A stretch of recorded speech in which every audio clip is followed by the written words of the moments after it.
see.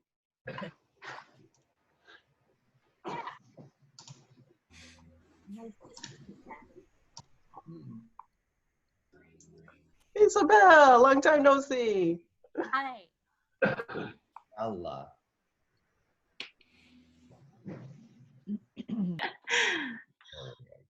Julie said she was going to.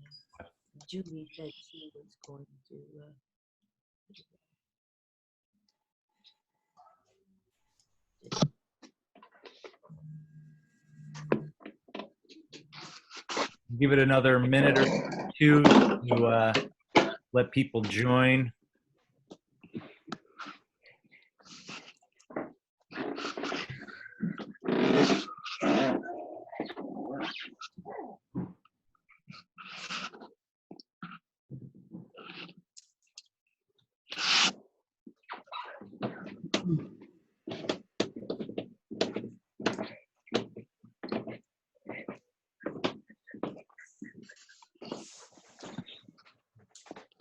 I'm still unable to see everyone.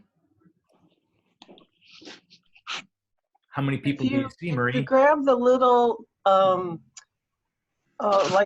a little bit of like grade lines on the side of the slide that Mike is showing us, and you can move that left or right on your screen.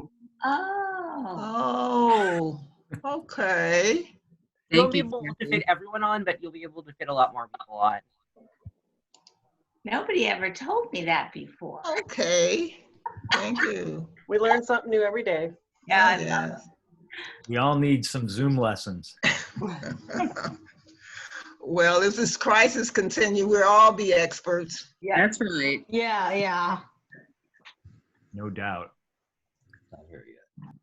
All right. Well, I know there's probably another 15 people or so that have not signed in, but we need to maybe respect everybody's time here who's shown up, and we can kick off the conference, and people will join as they would arrive.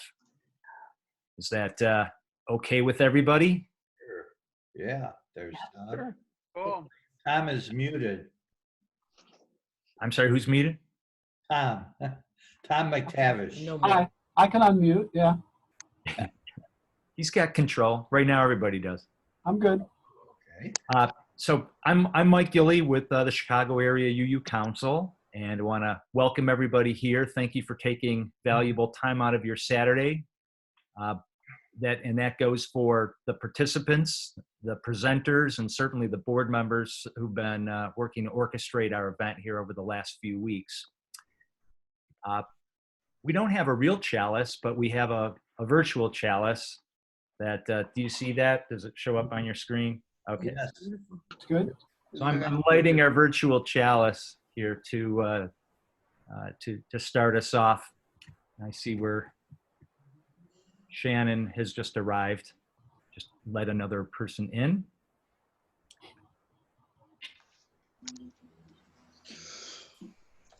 I'll pull up the agenda for the morning. We were just going to start off with just our welcome here and go over the agenda. We have 2 conference presenters, and we'll be beginning with the presentation by Tom McTavish, and then following up with some Q&A immediately after Tom's presentation, so that we can have a little bit of continuity there, since we're switching gears from a look at more senior and older.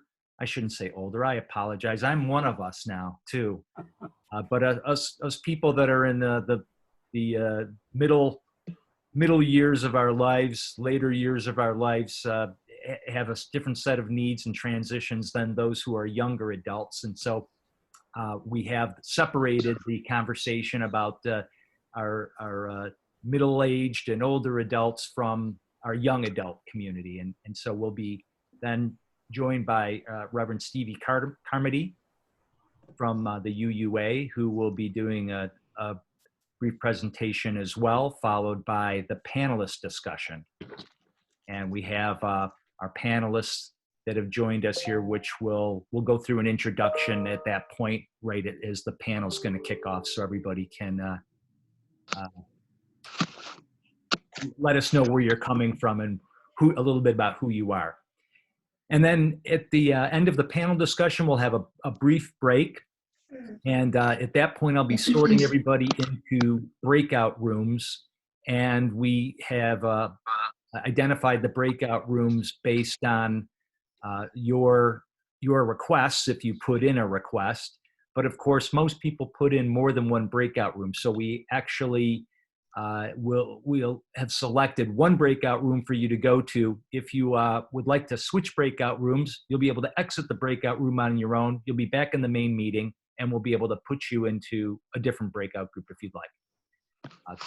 The breakout groups that have been put together are listed on the agenda there. The young adult group plus a religious education adult faith development group.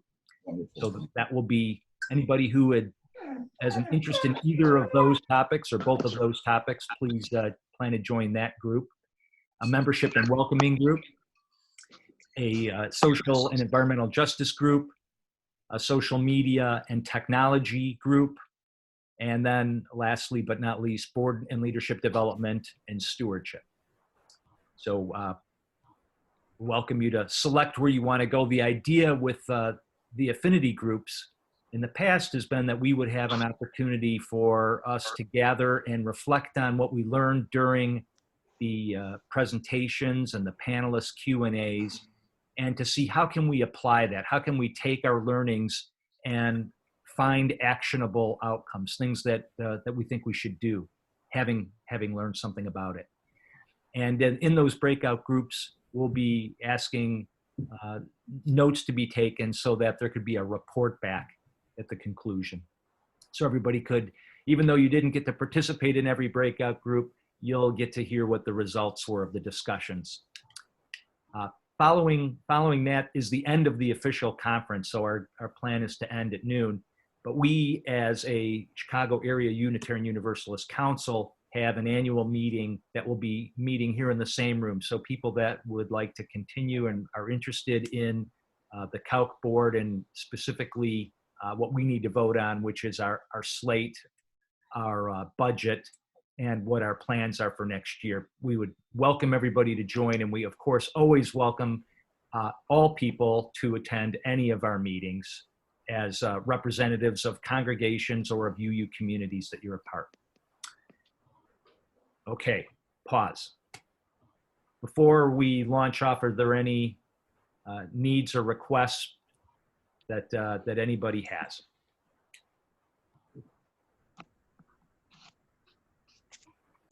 No, okay. So as I mentioned, we're going to begin with Tom McTavish. Tom's been engaged with Unitarian Universalism for a long time. I was 13 years old when Tom started getting involved in UU. And so he's been involved in a number of different congregations and brings that perspective of having been in a number of different UU communities and probably gone through a number of transitions throughout his life at the UU. He happens to be a member currently at Countryside Church in Palatine, and he's a research professor at the IIT Institute of Design, and he teaches courses related to interaction design history, theory, and practice. He's an interesting guy. He's also a chief design officer at Entingen Logic, which is a natural language understanding technology company. And so Tom will allow you to share your screen. I think you can. Yeah. I'll stop my share. Just a second, I'll see what happens.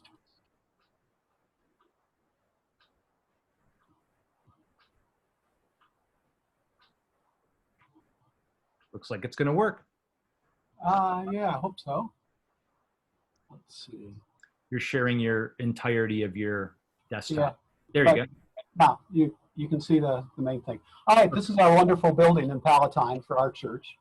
And it's been a joy to be a member of this church because it is a highly energized group that is navigating life in a really good way. So I'm proud to be a member of that group. In particular, about in 2012, we had a group that was, let's see real quick here. we had a group called Coming Alive.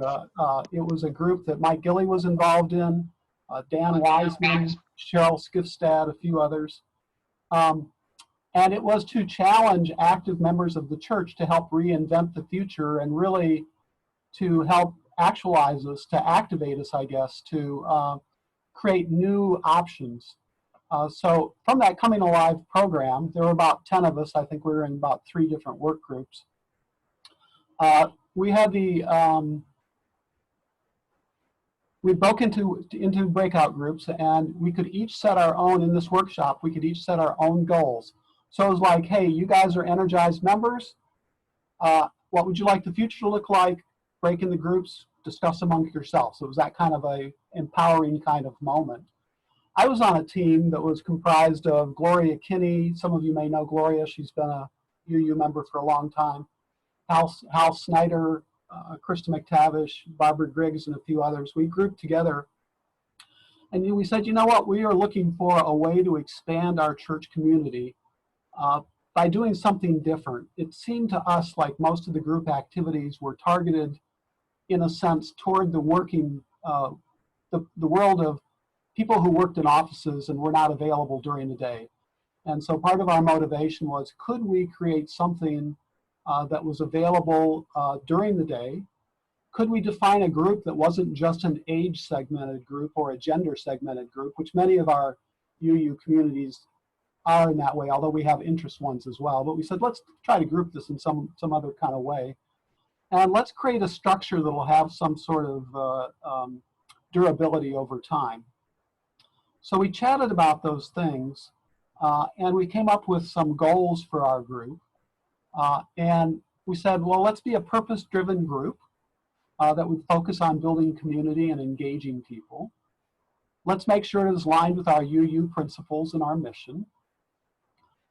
Let's let it be guided by member interest rather than having some sort of external curriculum or having a thought leader. You know, many of our groups are structured that way. Let's read a particular book or a particular philosophy or examine a particular thing.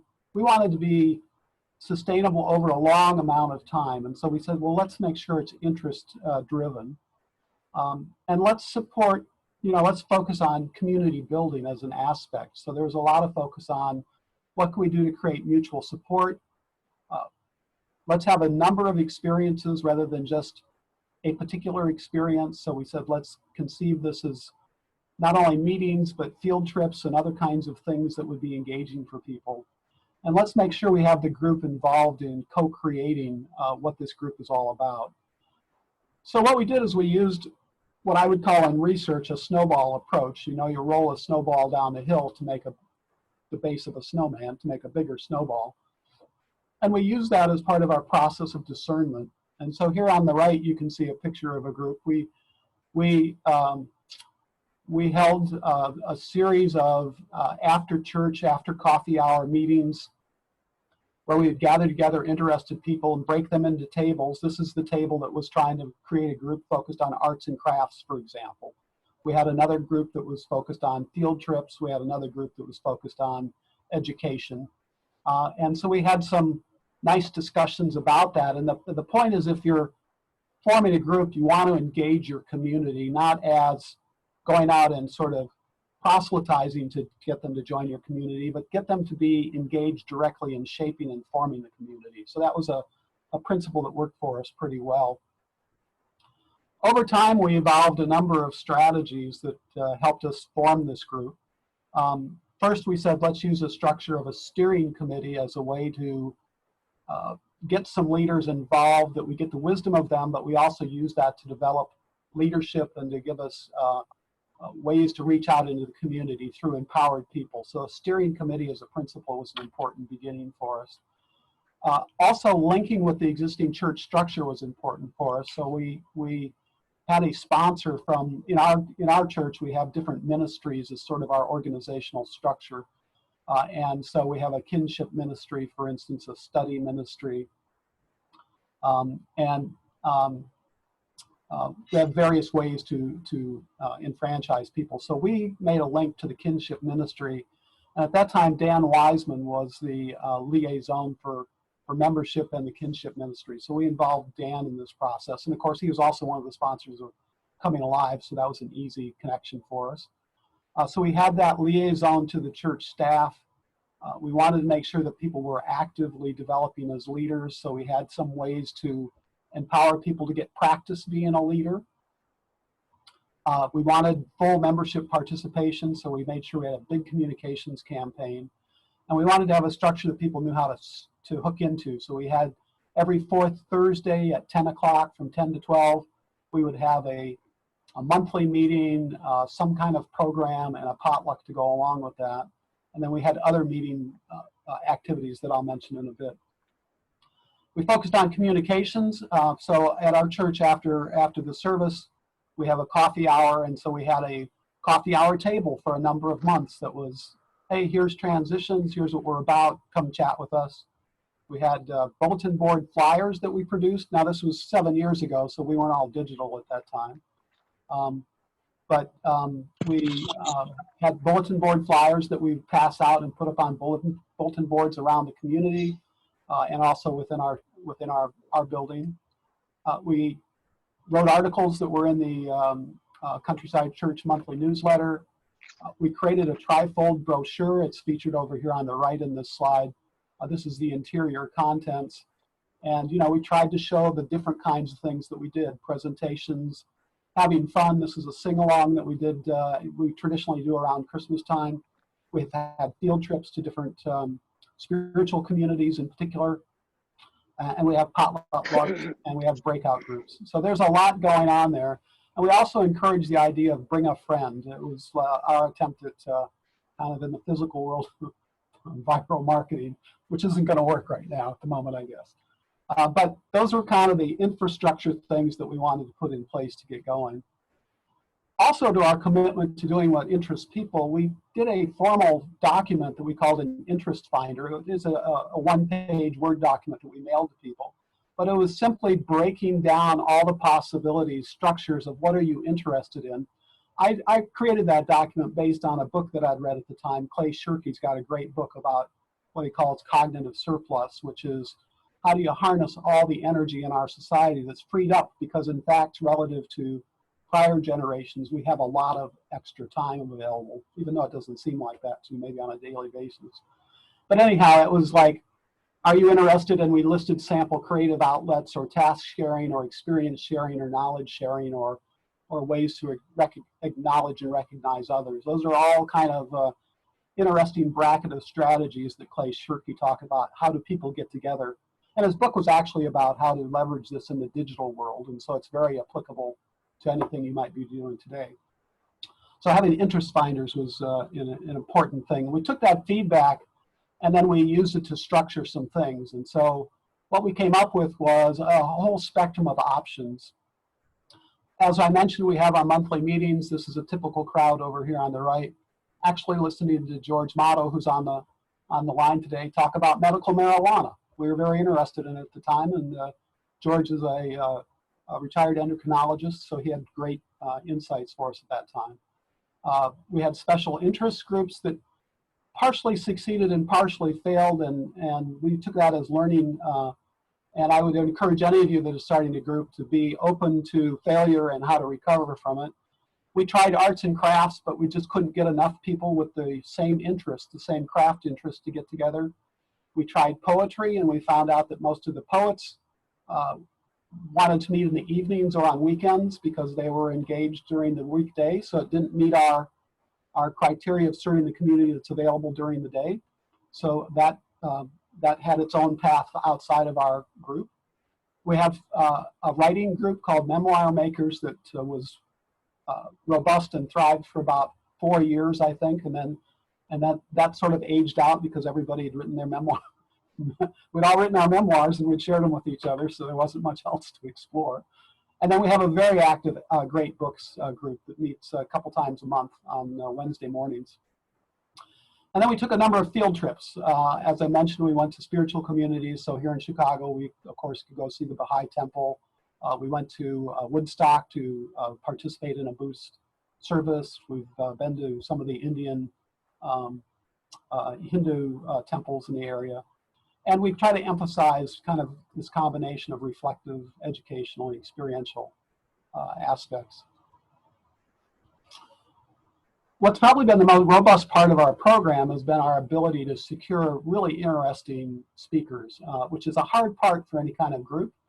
But we did an all-out effort, I guess. We would easily mine our own resources, and we are just humbled by the amount of talent that's available in the Palatine area that we can draw on. So we've had a lot of great people who are members of our church, and also people who are outside but are interested in serving the community in different ways. We've had a number of great external resources. And we've also leveraged friends of friends. I mean, we've networked resources in any way we could. And so that's done well for us. And the net result is we've crafted a very balanced program of different things. Here on the right in the photo, for instance, is I think it's called the Radio Flyers. It's a old-time radio theatrical reading group that did some amusing things. Here, Hal Snyder's given a talk on the importance of politics. He's given talks on mathematics, things that he's expert in. Over the last 4 or 5 years, this is a summary of some of our talks that we've had. So you can see a number of our talks have been in the space of education. We've had some nice experiences, everything from working with students from a university who came in to help us understand how to listen to us to see what people might like in terms of interactive devices. That was a class that I happened to teach and brought in some students. We've had haiku as a spiritual experience. We've had a number of social issue presentations, including our minister who's come in and talked about her visit to Selma, Alabama, and the March for Freedom. We had a member who'd been to Guatemala, adopted a child from Guatemala, and had some great insight on social change in Guatemala. And we had a number of great travel logs. So we've done everything we can to pull together a robust program, and I think that's really kept the energy in the group, if you will. And so overall, the benefits to us is really spurred by that Coming Alive program, is we've created an enduring community. It's been active since the spring of 2013. We consistently serve 20 to 30 members at our monthly programs.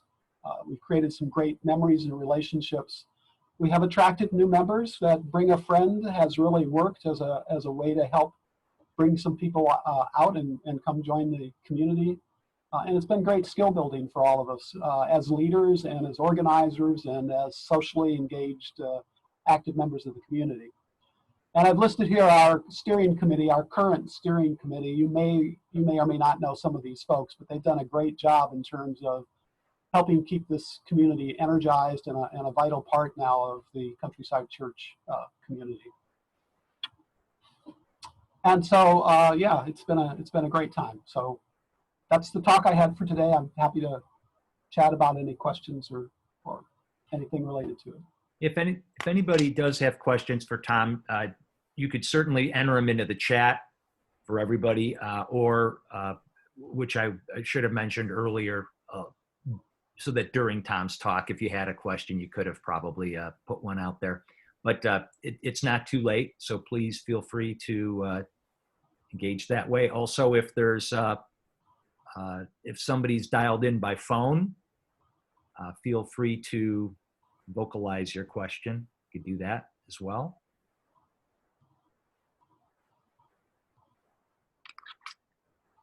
Tom, is the group meeting or planning to meet anytime soon, given the pandemic? How are you meeting now? Yeah, so I think we skipped 1 month while we kind of regrouped and figured out what to do. But indeed, we are continuing as a community. And our next talk is going to be, or our next community discussion really, is going to be things we learned from our parents. We thought it would give a chance, especially in a Zoom kind of world, it would give everybody a chance to participate and to engage, rather than just sit back and kind of watch TV or, you know, watch people. Yeah. So that's an adaptation that we're trying to figure out, is how do we keep people engaged? And so sharing is an important part, especially when we're all isolated. that sharing is one way we can do that. And yeah, we're trying to figure out other approaches. There's a few people on here probably from the steering committee. I'd invite them to chime in if they have any comments as well.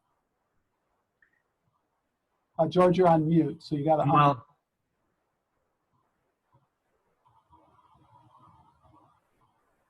Yeah, we actually our first meeting with the coronavirus thing, we did have a Zoom meeting where members could relate their experiences and how they were dealing with the pandemic. And some of our next thoughts are dealing with end of life, compassionate choices, because there are a lot of things coming up, will changes that people may have to make, and now the usual ways of mourning are gone. We can't get together. And so we're thinking about doing that. So we have some exciting things coming up, but it has been a challenge. But it's been good to have an interactive time, and people are used to talking in the group and sharing things. So we think it'll keep on going like that for a while. I think one idea that I'm having, I guess, and I would mention here, but given that we're all working at home, or we're not, but we're at home, it seems to me that our principle of the group was, let's get together people who are not available, who are more available during the day. Well, like everybody's available during the day to some degree, and so I would hope we can broaden our group and include people of all age ranges and work situations or whatever. It's certainly a welcoming group. Yeah, the bias is, I mean, the majority are older than probably 60, but the topics that you saw we listed are certainly engaging and relevant to many, many people. And we'd love to draw on their expertise as well. And we have had a few speakers in. I did a program years ago with Miss Dennison, can't remember her first name, but we did it on, what's social media. It was kind of a very engaging program on that. Yes. there were a couple of questions that came through in the chat. So one was, and maybe this is already answered, why were you only looking for daytime activities? And also the question from Sarah Bloth about, has there been any thoughts or impetus to start a league in an activity like a bowling league, Magic the Gathering, game players? Okay, so let me take the first question. Why did we look at daytime? It was really our conversation about underserved populations. Back in the brainstorming phase of this, it was, well, all right, we want to do good who are underserved in our community. That was sort of the idea. And we realized that for people who, especially who were retired, being a member of church was either being there on Sunday or going typically to a book group on a Tuesday night. But that wasn't a very rich experience for them. I mean, it was very narrowly defined in a sense, very time limited. And so the idea that we go hang out with people for two hours or take a field trip with them, etc. So that was the first question. The second one about other activities, we've tried a few, but they haven't succeeded because we haven't had enough critical mass. So we had, for instance, a let's all go to the movies thing during the day. Let's get together, maybe 4 or 8 people, take a couple cars and go watch a movie together, just as a low physical impact, but a activity. And we couldn't get people to agree on a movie. I mean, it was stuff like that. Unitarians, what do you do? You know? Right. Well, thank you, Tom. Thank you for the presentation. And there's some additional questions that are coming through on the chat that maybe you could respond back to them as well for everybody, and allow us to continue on with the conference into the next presentation. There was a request that was made for if people are familiar with how to change the way your name is displayed on the Zoom window. some of us have placed our preferred pronouns with our names, and there was a request if there's room to add your church, or UU community that you might be affiliated with, so that anytime you're speaking, people will at least know where you're from. If you right-click on your picture in the gallery view, there should be an option which is rename. Alternatively, if you pull up the participants tab, one of the options there is more when you're over your name, and that also has the rename option. Rename. Thank you. Did that clear things up for people who are wondering? It works. All right, excellent. Next up, we have Reverend Stevie Carmody. And Stevie we connected with at the UUA, where he is the Emerging Adult Ministry Associate and involved with the UUA's Lifespan Faith Engagement Office. And Reverend Stevie, I welcome you to further introduce yourself and your role here as well.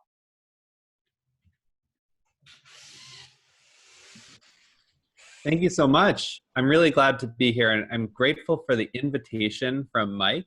Can you see this? What are you seeing right now? Are you seeing a slide? Yes. Yeah, I'm seeing a slide with your name, title, and... Hey, that's great. Okay. So I'm really grateful for the invitation from Mike and the Chicago Area UU Council, and I'm grateful for Mary Sheldon in helping me connect with other young adults in the Chicago area. And I'm grateful for all the ministry and religious education for young adults that's already going on in Chicago. Over the past couple of weeks, I've had a chance to connect with some of the young adult Unitarian Universalists in the Chicago area, and I'm really excited about future building of connections and relationships there. So just gratitude to everyone who hopped on a call with me and is sharing their perspectives on the panel and in the breakout group later today.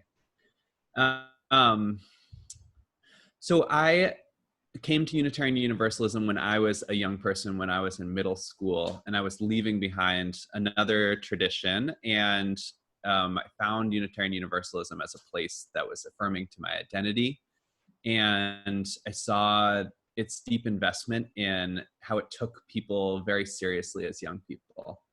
I see that in our religious education and the way we do youth empowerment and the way we form multi-generational communities. So just as we're thinking about how we minister and serve people who are elders in our community, I've been so appreciative of the ways that Unitarian Universalism overall has ministered to young people. I've recently become ordained minister back in October, which was a culmination of several years of formation. And I currently serve in a part-time role working for the UUA office, which is an interesting first job to have in ministry.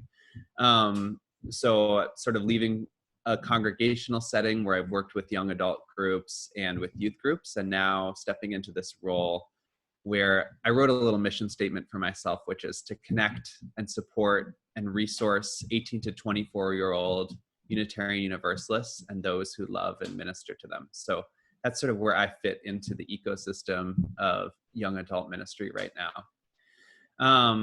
I'm calling in from Queens, New York, where it's raining outside, but it's also like a hot, muggy day, and we're doing okay here in terms of surviving amidst the pandemic. So let's go to the next slide here.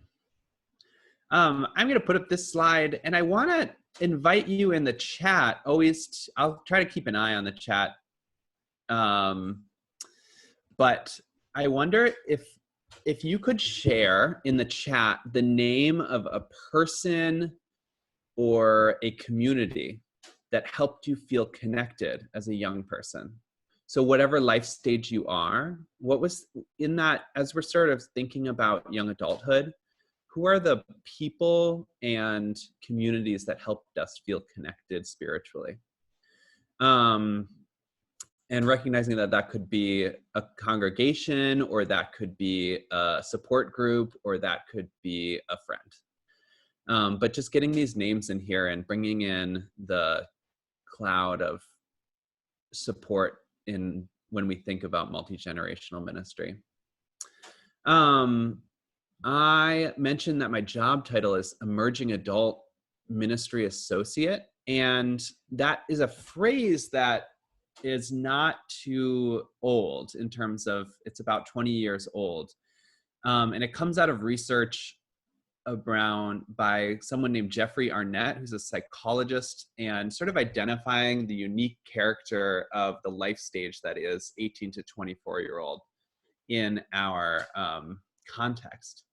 And some of the ways that this research has actually been critiqued is recognizing that emerging adults don't necessarily have a one set of experiences. In fact, Jeffrey Arnett was doing a lot of research on white male college attending students and produced this sort of like description of an age stage, and really left out the experiences of people from different classes, from different racial and ethnic experiences, from different gender experiences. So, and I take that to heart because I think that critique shows us a larger sense of the ways that ministry to this unique age range right after high school is going to look very different because people's experience is so varied. That we can't assume that everyone who is in high school is going to graduate and go to a college or community college or university, that our experiences are going to look very different. That we can't necessarily assume that people are going to be leaving their home communities. So sometimes when we're thinking of the end of youthhood, we sort of, sometimes I've seen a tendency in congregations I've worked in of being like, okay, bye, we'll see you later. When in fact, what really is needed in that moment is a transition of relationship rather than a leaving or of community. That that what might be needed for an 18-year-old UU is to start to have support around how to think of themselves as an adult within the community, and how the community can transition around how they think about this young person in terms of how they treat them and what opportunities are available to them and what type of support they might receive.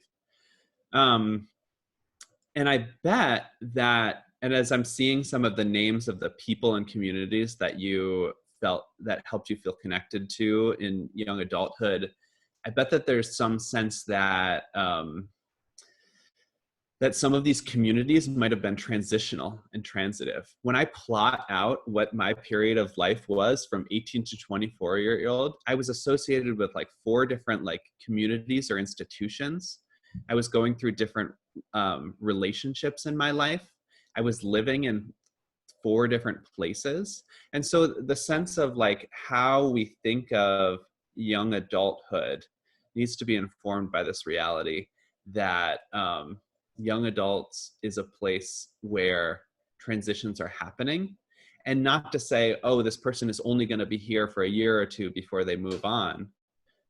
They might not be worth ministering to, but changing our frame and thinking of how can we show up for someone who's in the midst of transition, a particular type of transition.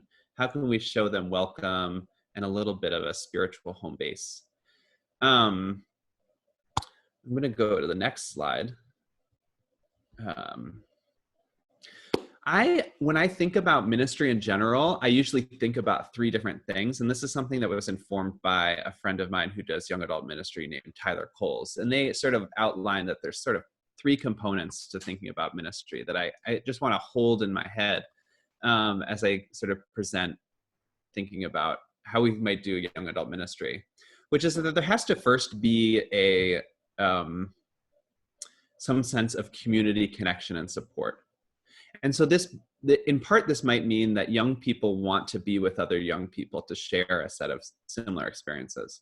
But just as well, the young adults who I spoke with throughout the past couple of weeks also lifted up these moments where they had one or two like very close connections with someone in a congregation who was in a different generation. And those close connections where they were really treated like I feel like I'm fully respected and my worth is valued here, and I'm not just seen as youth, not just seen as written off because of my age, but really treated with respect. I think the quality of that relationship was something that tethered and created connection to community that could then grow through other experiences. But likewise, I've learned about the way that Mary Sheldon has been organizing a young adult small group setting that has been meeting and supporting one another. So that also that chance to share experiences.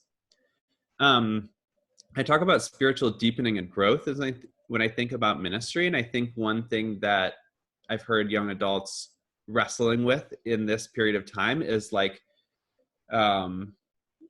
whereas like maybe our faith formation in youthhood is about understanding what our identity is, maybe our faith formation in that early young adulthood is about like, and so how do I take who I am and fit it into the world, fit it into my Unitarian Universalism, fit it into my, like, how do I take my Unitarian Universalism and show up in my job or at my school in that way? So that's sort of the deepening of understanding about how the self fits into a larger sense of community. I think that's something that I wrestled with as a young person, especially when I was in a place where I didn't have a lot of control over like how much I got paid or much control over like what my hours were in the workplace. It's like, how do I live as a Unitarian Universalist? I think that feels really crucial as a question.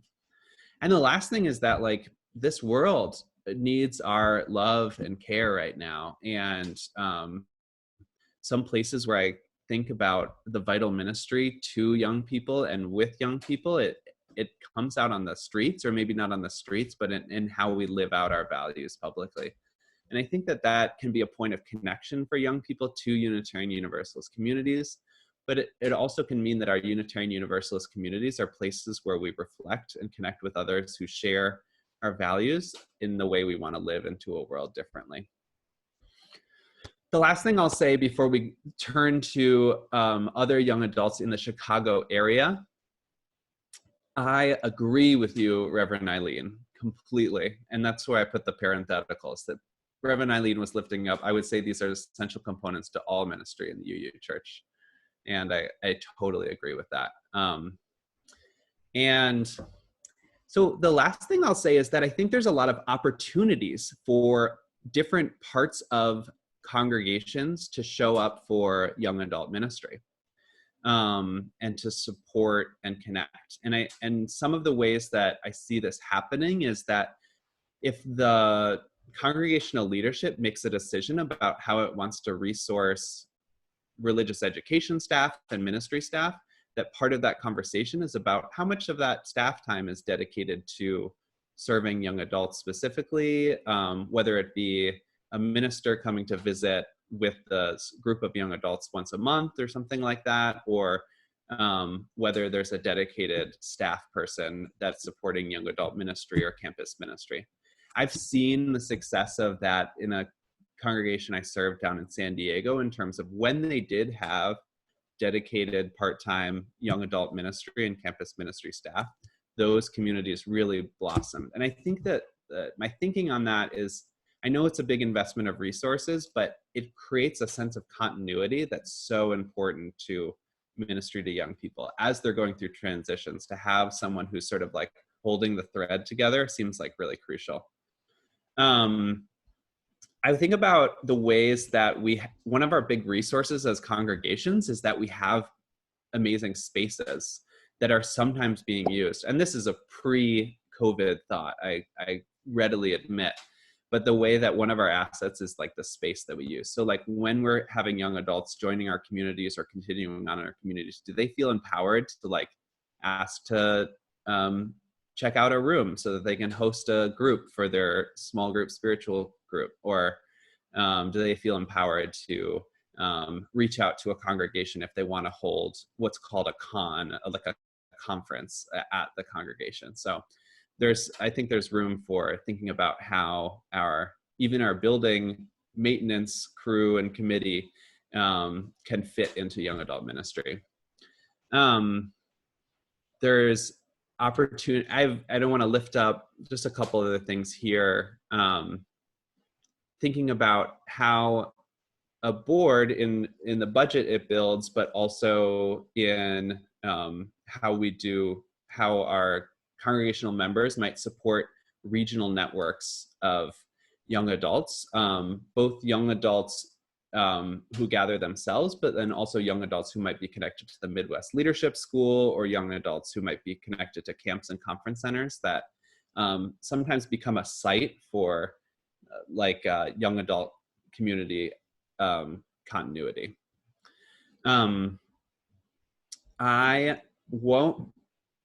am I doing on time there, Mike? I think you're okay.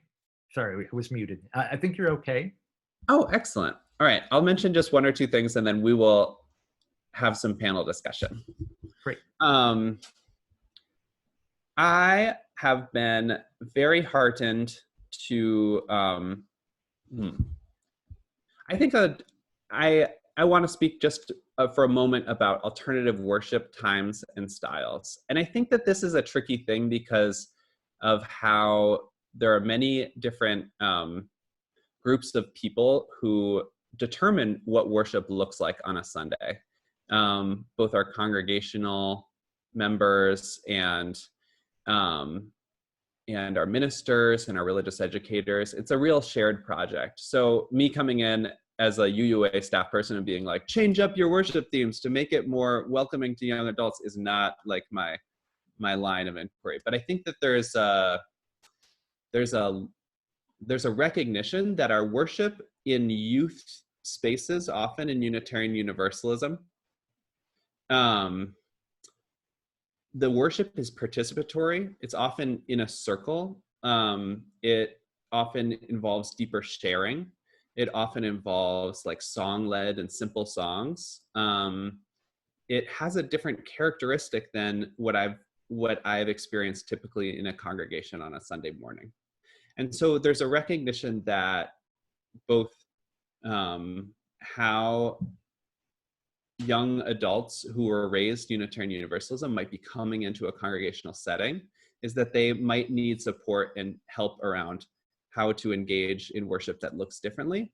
But it also might mean that the worship carries some of those elements around reflection and sharing and participatory and ritual and simple songs and things like that. And that's something that I'm already seeing like in how some of the young adults I've talked to from our area congregations, it does seem like that there are elements of Sunday worship that are a hook, definitely.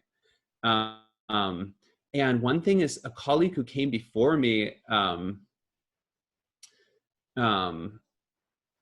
was working on this new resource that came out of my office called Worship for Young Adults, which is a really great short book resource that kind of walks through a worship committee or a young adult group on how to create worship just for young adults. And I am going to try to share a list of resources with you all that might be a starting place to continue in thinking about this. But as Mary Sheldon is lifting up, a recognition that we think about when we think about worship, we're thinking about what time is it happening?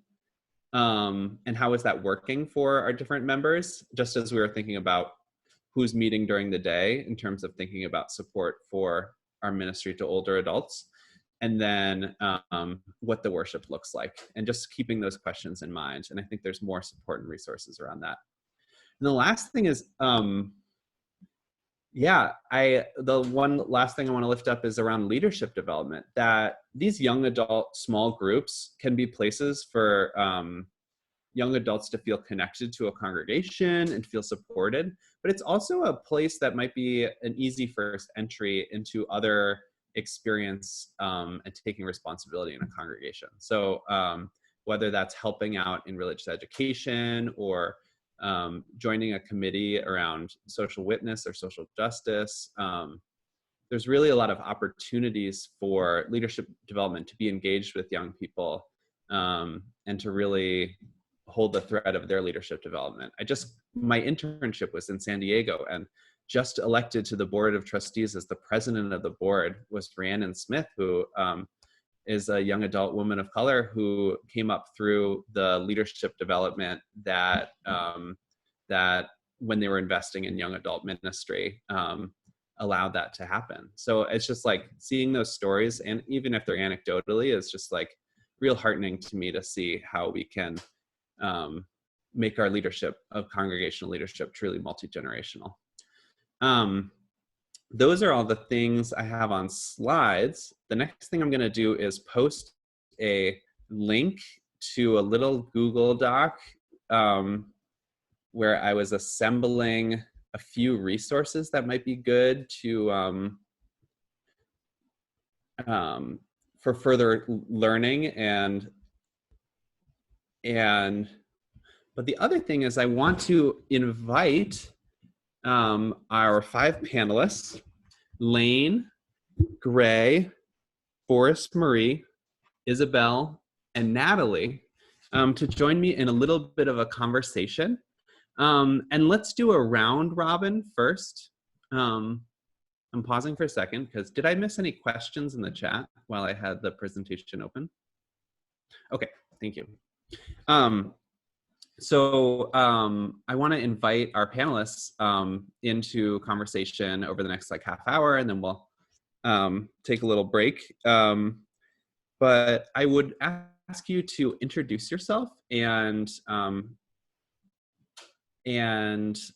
tell us about one meaningful connection that you've had in Unitarian Universalist space as a young person that really helped you feel spiritually connected, just as a way of introducing us to the types of connections that are so meaningful for young people and multi-generational congregational life.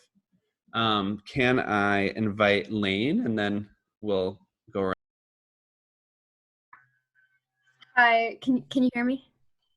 Yeah. Okay.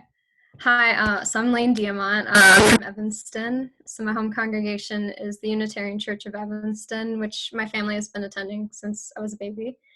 And at UCE, I worked in the nursery for all 4 years of high school, and I served on the board of trustees in my senior year, which was like definitely up there for probably the most meaningful experience at UCE for me, because it really gave me an opportunity to feel like I was involved in not only like the congregation, but in like the running of the church. And all the board members were so welcoming to me, even though I was a senior in high school. And especially Martha Holman and Janelle Britton, they just really like shared their experience with, shared their ability to mentor me and guide me through the process in a way that made me feel like both that they recognized that I was, that I didn't have experience that they did, and that I was learning, and that I was, a young adult, but also treating me in some ways as like an equal, that we're all on the board. So that was just a really meaningful experience for me. And currently, I am going into my 2nd year at the University of Edinburgh in Scotland. So I study social policy and politics. And in Edinburgh, I go to the St. Mark's Unitarian Church, which is a very small but very welcoming and warm congregation. And I'm a volunteer for their childcare there. So that's me. Natalie, can we hear from you? Sure. Good morning, everyone. My name is Natalie Lawson, and I have been a Unitarian my whole life. I was raised in Cleveland, Ohio, and I went to the West Shore Unitarian Universalist Church. And then I moved to Chicago in 2013 to attend Loyola University, and I started coming to UCE in 2013. So it's a tough question about, the connection that that's been really meaningful, because I've been a UU my whole life, so I was in youth group when I was younger, and I've had lots of friends stick with me through the whole time. But if I'm thinking of my true like young adult from that 18 to where I am now, I'm 25, so 18 to 25 range, I'm gonna say that one of the most meaningful connections is Reverend Eileen, which she's on this call right now. But before Eileen was a full minister, she was on the welcoming committee at UCE, and she was, for my first 4 years, so at UCE, which I was also in college for those first 4 years, Eileen was the only person I knew at UCE. I would walk in, I would say hi to Eileen, I would sit down, and I would leave. So I'm much more involved now, but I think Eileen was kind of the thread through all of it. So.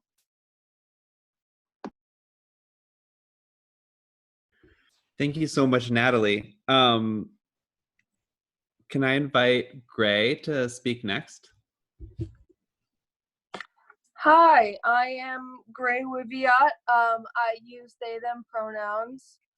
I actually don't fall directly into the group being talked about because I am 17. I am a rising senior at Niles North High School. But I have been a UU at the Unitarian Church of Evanston for my entire life, so I can definitely speak to those experiences. I definitely agree with Natalie that Reverend Eileen is a great. I mean, she's my mom, so she was the reason that our family joined the church, and definitely my biggest connection to the faith. The other person I'd like to lift up as a real connecting thread in my adolescent years was a woman named Alma Woods, who would I spent a lot of time at the church because my mom was an employee and my ride. So Alma Woods was someone that I don't even know how it started, but we just started having talks before and after church, and we would just sit down and have lemonade and bagels and talk about the world and life. And I think she passed a lot of her wisdom onto me, and I see her as a big inspiration and a great joy in my life. Thank you, Gray. Can I ask Forrest Marie to share? Good morning, everyone. Hi, my name is Forrest Marie. I use she, her pronouns. I'm also a lifelong Unitarian Universalist. Gray, I also call UCE my spiritual home. I was raised in that beloved congregation. Unlike Gray, I'm on the opposite end. I'm 27, and so I'm also outside the age range, having just recently exited in the last few years the young half of the young adult age range. While I have a lot of really powerful and transformative connections in my life through the faith, it's really clear for me that what used to be called the Lake Geneva Summer Assembly, now the Midwest Unitarian Universalist Summer Assembly, MUSA, is a central connection for me. Not only when my parents started bringing me there when I was 2. So those who don't know, it's an all ages week-long retreat, usually held the week of 4th of July. And that 18 and 24 was a time when I was in college and away from my home congregation most of the time.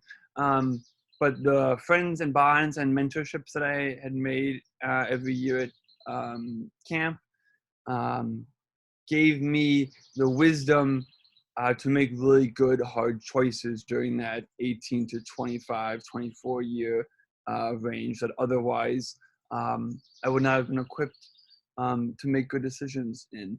And those courage teachers of old counselors and of slightly older peers have stayed with me. even though camp is only a couple days a year. Thank you, Forrest Marie. I've seen that a number of times, that for some young adults, this sense of like my UU community is sometimes partly lives in a home base at a camp that only meets a few times a year. And that even supporting and connecting young adults to those spaces can be an extremely powerful way of making young adult ministry happen in people's lives. And can I call on Isabel to introduce yourself? Yeah. Hi, I'm Isabel. I go to Countryside in Palatine. Unlike I think everyone else here, I only came to Unitarian Universalism when I was in, I think it was the summer between freshman and sophomore year. As part of a need to find spiritual community, because in freshman year I became pagan and I started to have a need to have people around me who I could talk to about spiritual issues. One person who I think has had a massive impact on me spiritually and has given me a lot of connections is Kim. I want to say that her last name is Frank right now. It changed in the past year. But she's been involved in several different groups that I've been in the entire time that I've been UU, and has really helped sort of shape me as a person over the last about 6 years.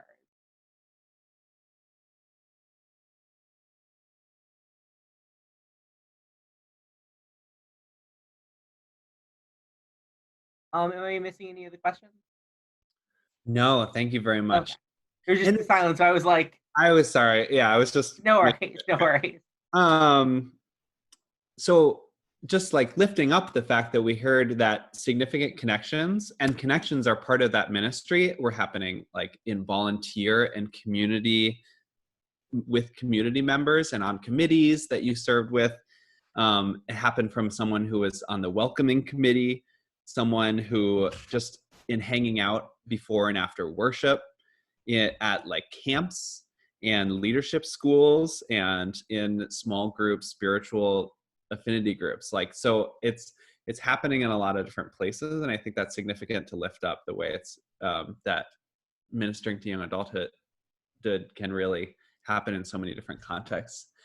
Let me turn to a sense of what are the,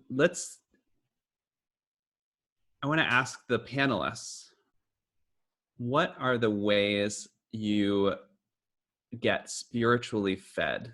What are the things that feed you spiritually or religiously? And how do you see your congregation or UU community fitting into that or not? So what are some of the ways that you get spiritually fed? What's been meaningful to you for that? And if you want to describe like a worship that is meaningful to you, and like what it kind of looks and felt like, I think that would be great too. Lane, can I ask you again to lead us off? Yeah, so I was just thinking about like that I'm a musician and I play the flute, and a lot of my friends are musicians too. So I was just thinking that like the active involvement of singing and music has been really important for me in UU services as a way for me to kind of connect and engage my spirituality with music making. And I noticed that like the rituals of UUism like across the board help me feel connected. Like when I'm in Edinburgh and I hear hymns that I really like strongly connect with UCE, that just kind of creates like a cohesive like sense that like no matter where I am or no matter where I'm going to church, there are like things that are the same, and music is one of the things that most strongly creates that connection for me. How about for you, Forrest Marie? For myself, I would say that the most reliable thing is those ritual interactive worships that you mentioned a little bit, CV. I've had the pleasure of being involved in not only participating in those kinds of worships since I was 12 or so at camp through a junior high program. That was my earlier religious education didn't really have that so much, but once I got into that age range, they started to do that. And even though there was not a formal named role in that junior high program, young people still had opportunities to help design and facilitate that worship for their peers as well. And so that bug bit me at a very young age. And so I have, at some many cases, enjoyed planning worships more than participating in them, even because that perspective of the joy that is created is really unparalleled to any other feeling of accomplishment or feeling of purpose in my life. And so I'm really, really activated and alive in those worships. And whether it's around water or fire or leaves, but having material, natural objects that are symbolic for worship as a way to signify to the people together that we love each other and trust each other and are in this big boat together, so to speak, has been sustaining me and has given me that sense of almost superhuman perseverance and a sense of a long view of life that's been really rejuvenating year after year or season after season. Thank you so much for sharing that. Can I call on Natalie? I knew you were going to. I don't know how I knew. I think, well, so Lane had a great one with, music being central to spirituality and connection, like hearing songs that I heard when I was growing up at West Shore Unitarian Church and then going to UCE now and hearing the same songs. I think something that I would just highlight is also that being at worship, and this is just so central to being Unitarian, is hearing and reaffirming the basic belief in each other, if you want to call that humanism or whatever you want to call it, but belief in the basic goodness of humans and belief in the basic goodness of each other. I think, and I've heard it my whole life, but here, like, to me, the covenant that we all say at worship never gets old. I never get sick of hearing that, and just being surrounded by people who want to continually reaffirm that love is the spirit of why we're here and we're in service to one another. So I'm gonna leave it there. How about for you, Isabel? How are you spiritually fed, and how does that connect to your experience of Unitarian Universalism? And I definitely want to echo Lane and Natalie on the point of music being something that can be incredibly moving. I've considered a few times joining up with the choir at my church. However, I have historically had various scheduling issues and that sort of stuff that has prevented me from doing so. And another thing that I find really moving is when we have things that are a bit more earth-based, especially because there's a lot of concerns about the environment, and I think that that sort of thing can really bring that to people's attention. How a lot of the time we fall short in addressing environmental concerns.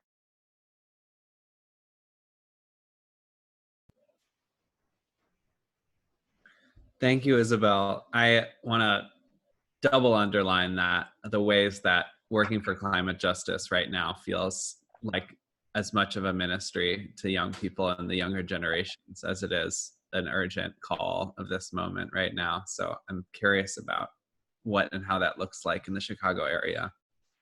And Gray, could you finish us off in terms of talking about what spiritually feeds you and how does that relate to your Unitarian Universalism?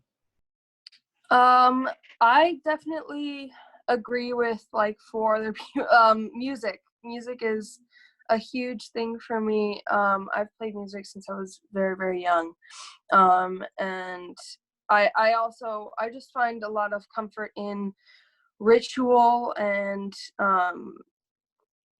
kind of repetition and hearing the same music, and like not like every week, but like we had kind of a children's chapel when I was growing up of you know, everyone had a role, and you know, we would all work together to kind of build this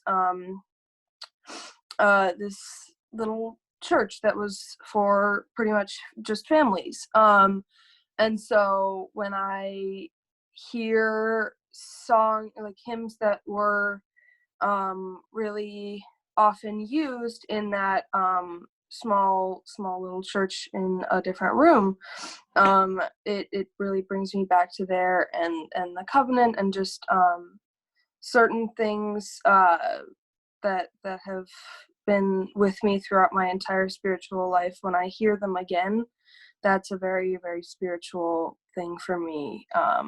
Yeah, and definitely music is magic.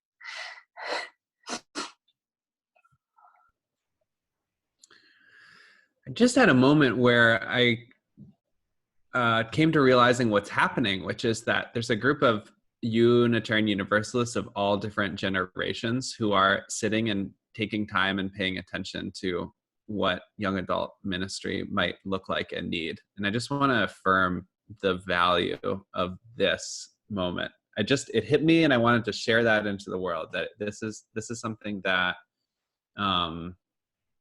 doesn't always happen, and took the leadership and insight of the leaders in your community to introduce this even as a topic of a worthy transition that needs special ministry. And I think that some of the context of my job often is this question of like, that we notice that oftentimes the people who are raised in our Unitarian Universalist communities don't always stay in our Unitarian Universalist communities. And in fact, it looks quite the opposite in terms of how retention happens.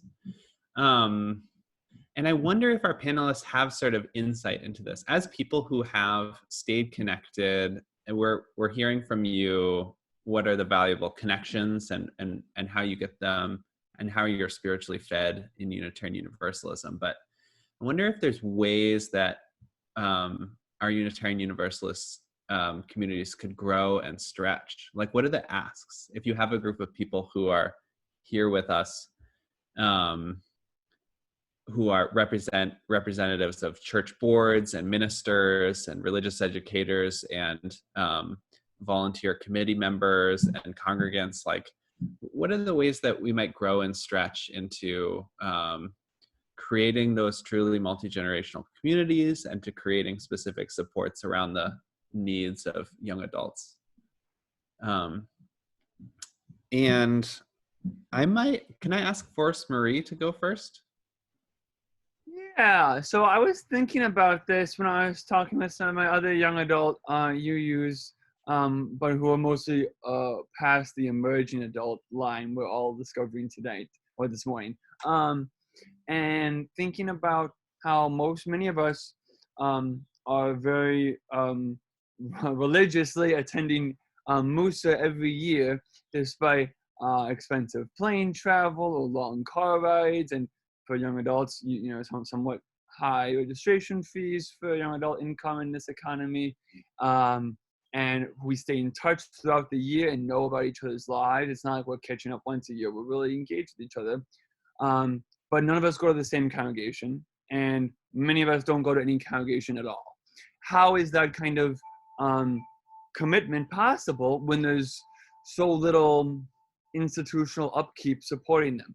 And I think one of the things that made the young adult program at Musa has made it so powerful is that, well, it wasn't always this way. And so the really brief history is that for a while, the young adults were kind of isolated in a lot of ways from the sort of general adult population. There was very little structured programming compared to the junior high and high school programming they've been in previously, which is common for a lot of congregational life too. And then some of the natural sort of youth and young adult risk-taking behavior happened at camp, and it was a huge crisis for the community. And it was heart-wrenching and took a lot of effort by the young adult community and by the broader adult community and the camp staff sort of hosts. And we are now fully integrated as young adults into the daily meals and interest-based workshops and discussion events. And on the flip side, our ritual youth-style worships are now being offered at camp to all people of all ages, at least once a week.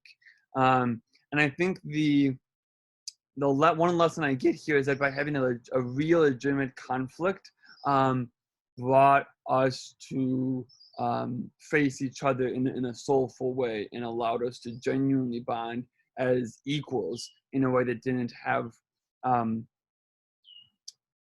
anything frivolous. We all really were heartfelt in it, and I think that is a key to how our community has developed in a way that I don't see it in a lot of congregational life.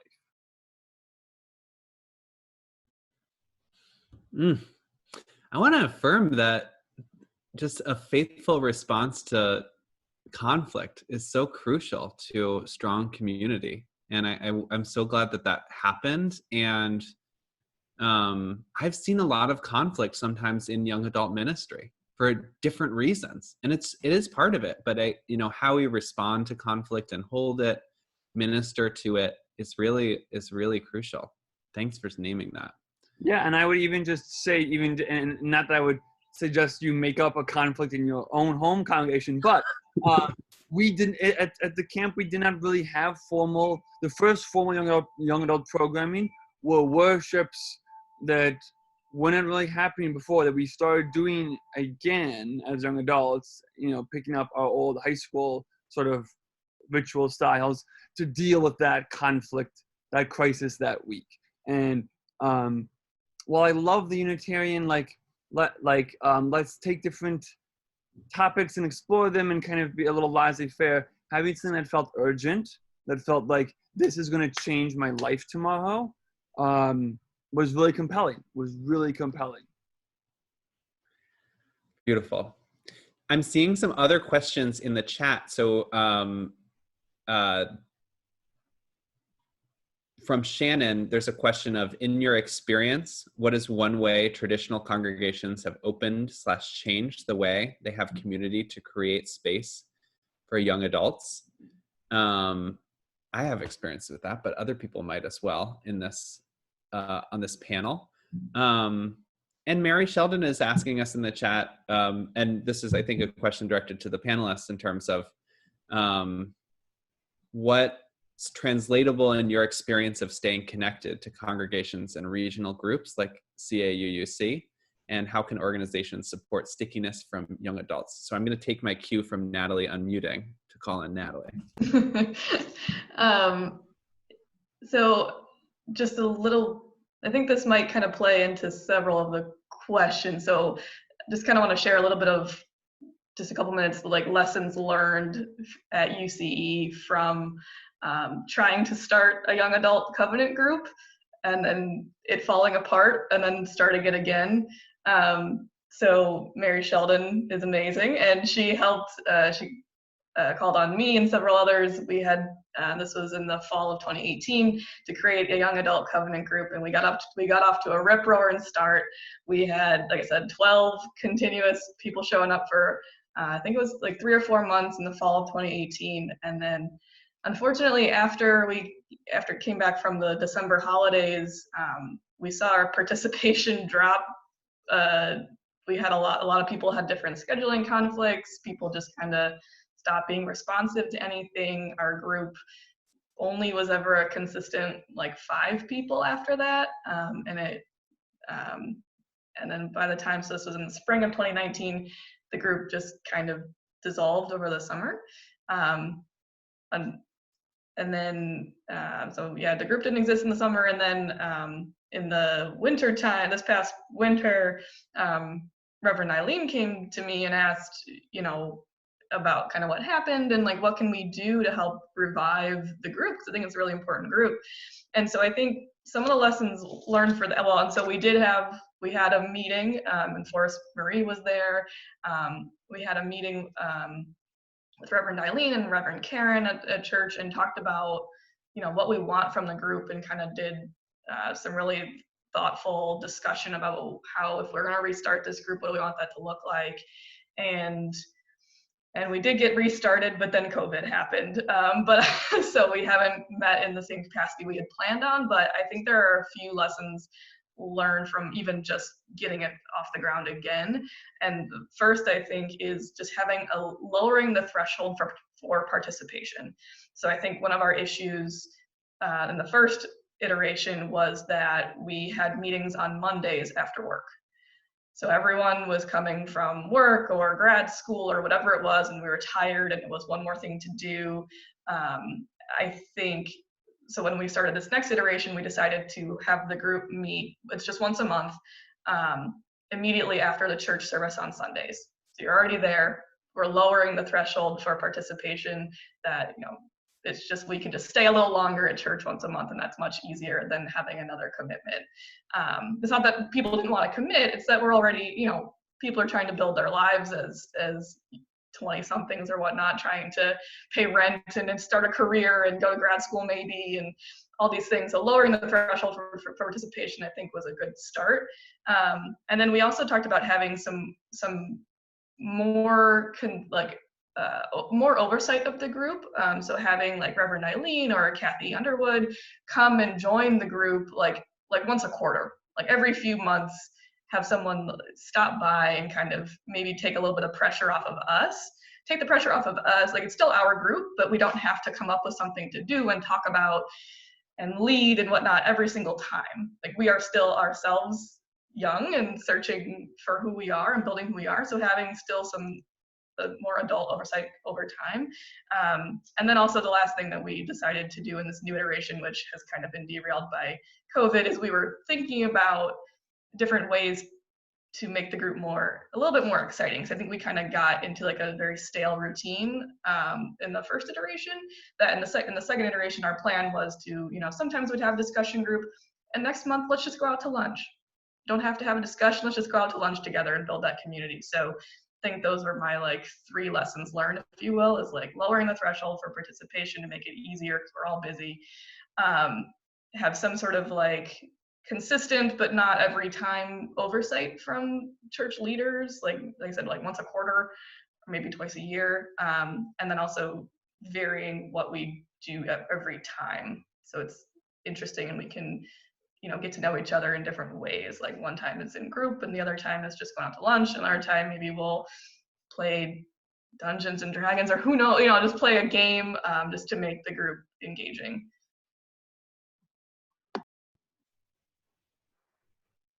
Thank you. We're coming to a close of this time. And also I bet people might be needing a little bit of break from sitting in front of a screen, which I think is coming up soon. But I want to leave a couple of minutes in terms of— I can get the chance to answer the last couple questions. Exactly. So I want to just, if you haven't spoke recently, I want you to have some chance to fill in what you've got. So you can go ahead, and we also want to hear from Gray and Lane one more time. Would that work for everyone? Okay, great. One thing that I kind of want to speak to that's been brought up by a few people, I know that you brought it up, I believe it was Natalie who brought it up just a little bit ago, and even Tom McTavish had brought it up, and that's the way that schedules can conflict. where for me and for a lot of other young adults that I know, not necessarily UU ones, but generally, Sunday mornings isn't the best time for a lot of people because they might have things that are going on Saturday evening. And that becomes an issue. So I'll frequently end up not going to Sunday morning services because I'm often asleep. And I'm able to, if I am going to be a verger for a service, or if I'm going to do a reading or something like that, I'm able to adjust accordingly, but that's not something that I can easily do consistently. So just having spaces at a variety of times is something that's important.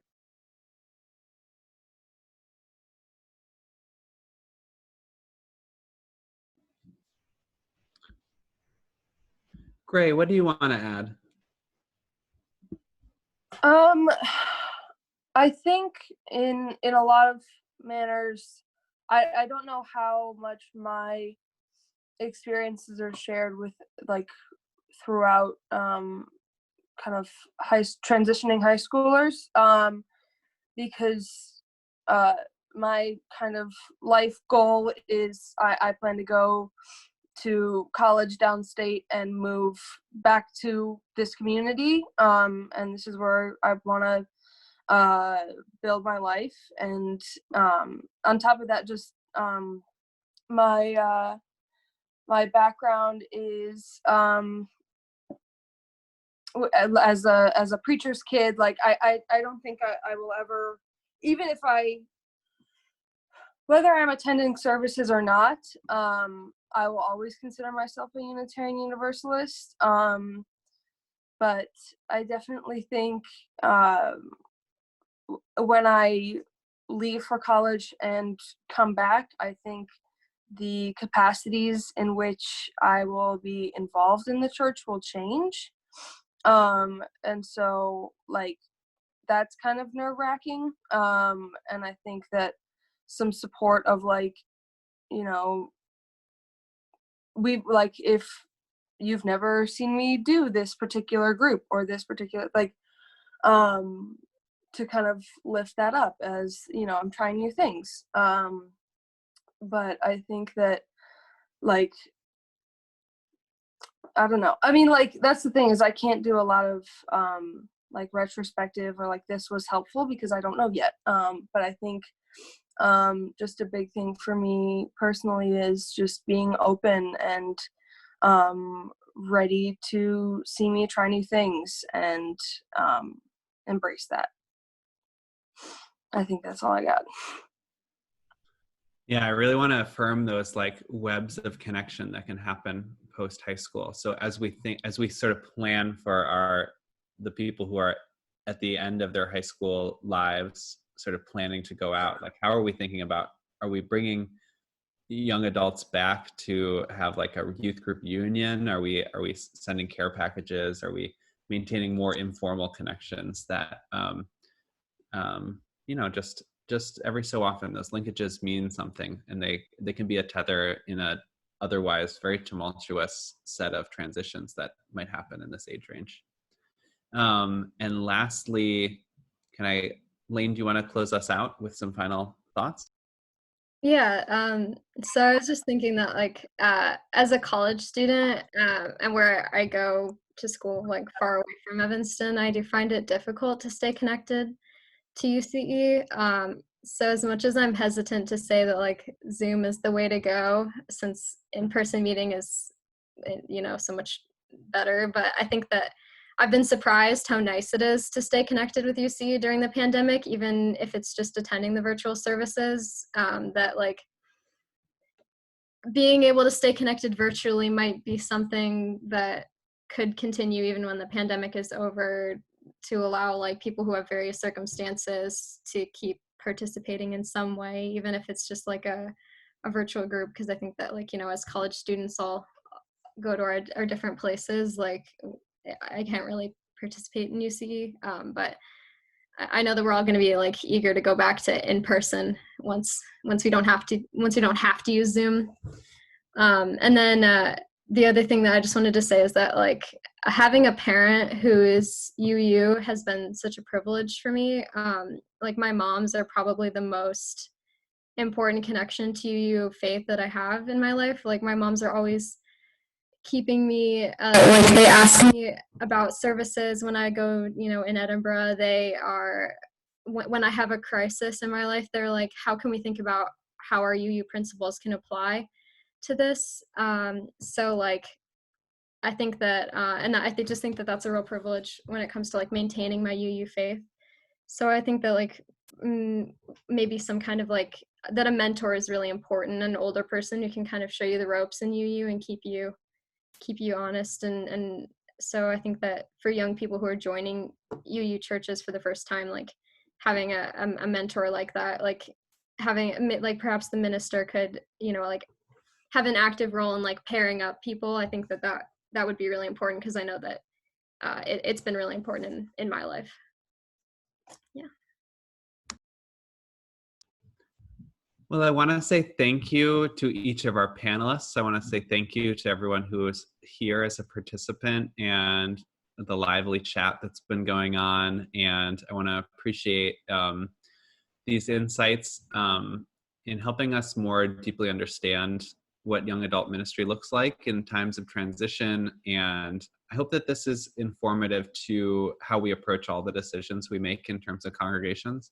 Not that it's the only thing we do, but recognizing that because we've typically not always had that strong support for young adult ministry, and I'm talking like across the denomination, that putting our special emphasis around it takes work and hard care, but it also it takes decision making and prioritizing during congregational decision making too. So just a plug for that as ever.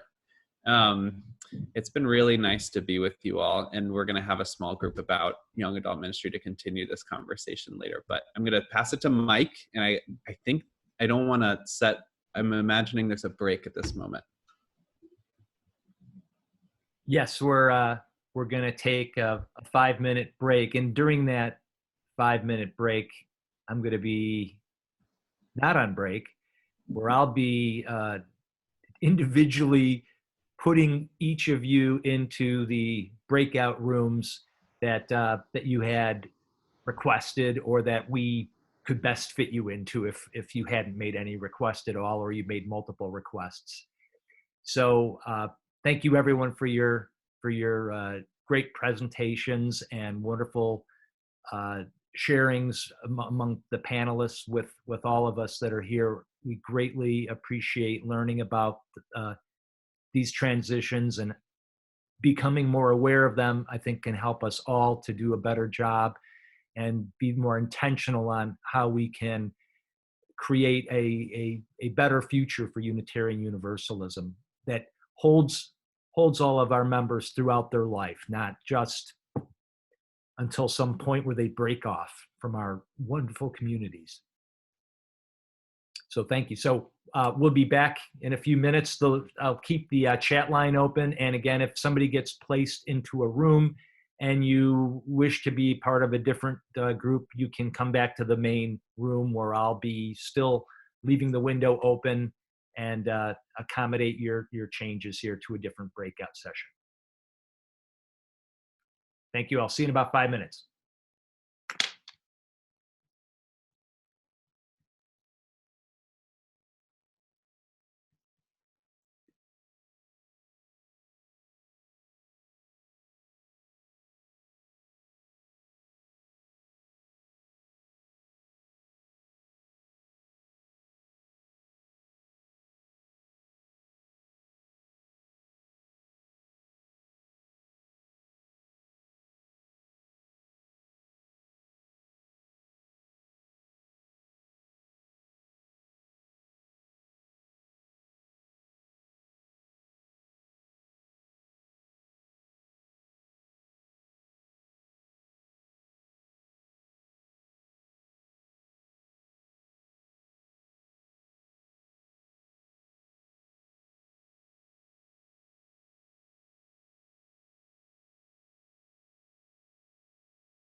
Well, hello, Sophia. Can you hear me? I do. I hear you. I don't know what group we're in here, but we're in a group, I guess. Oh, are we? What's your name?